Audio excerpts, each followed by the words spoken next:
बोल रहा है क्योंकि हम सोए हुए हैं। हम यानी समाज सोया हुआ है जी।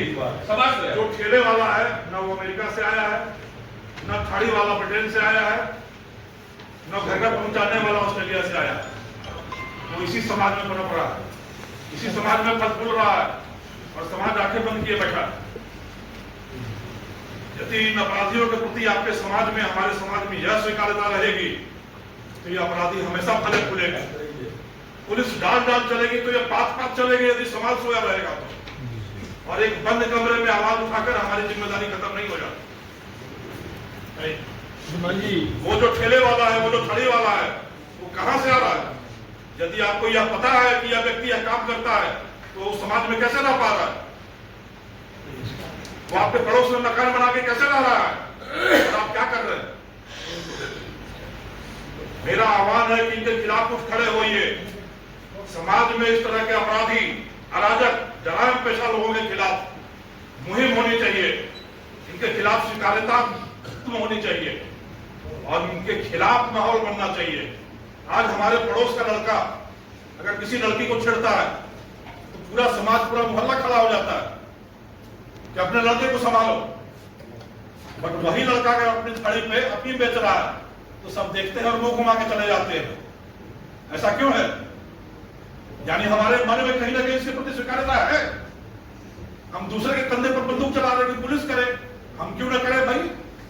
हम उसके खिलाफ आवाज क्यों नहीं उठाएं? हम उसके खिलाफ मुहिम क्यों न चलाएं? हम उसके खिलाफ संगठन क्यों न करें? समाज उसके खिलाफ क्यों न खड़ा हो? मैं आत्मावलोकन के लिए बात कर रहा हूं, अपनी जिम्मेदारी से नहीं कर रहा हूं। हम हर एक व्यक्ति को यह आत्मावलोकन करने की जरूरत है। यह कैसे पनप रहे हैं हमारे बीच में? पाकिस्तान ड्रोन से गिरा रहा है, मैं समझ सकता हूं कि आप उसमें कुछ नहीं कर सकते, वो हमको करना है। बट आपके पड़ोस का लड़का खड़ी पर बेच रहा है, वो सिर्फ पुलिस को क्यों करना है? लोग नहीं कर रहे, ये बहुत ताकतवर लोग ठेले पर बेच रहा है, कोई ताकतवर नहीं है।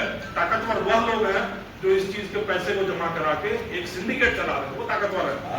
और जो थाली पर, जो दुकानों पर, जो ठेलों पर सब मोटरसाइकिलों लेकर चल रहे हैं, जो मोटरसाइकिल पर चल रहा है वो कौन है? साहब आप लड़ाई करेगा, झगड़ा करेगा 10 साल तो मैं भाई वो करेगा तो हम आपके साथ खड़े होंगे। हम चल सकता है, आप किसी छेड़खानी करने वाले के खिलाफ खड़े होते हैं तो वो भी तो आपसे लड़ाई कर सकता है, बट आप खड़े होते हैं ना, क्योंकि उस चीज के प्रति आपके मन में स्वीकार्यता नहीं है। आईजी साहब, छेड़खानी करने वाले की गैंग नहीं तो मैं नहीं, गैंग होती है, वो आवारा तत्व होते हैं, लड़के होते हैं, गैंग होती है। इसमें गैंग नहीं होती। मैं सिर्फ ये कह रहा हूँ कि आप एक कदम आगे चलो, हम 11 कदम आगे चलेंगे, पर इसकी स्वीकार्यता को समाज में कम करो। इन सूचनाओं को हम तक दो और फिर देखोगे क्या तमाशा होता है। 3 महीने से हम सूचनाएं आईजी हमारे सीई साहब को, हमारे सीओ साहब को, सबको दे रहे, कार्रवाई हो रही, नो डाउट।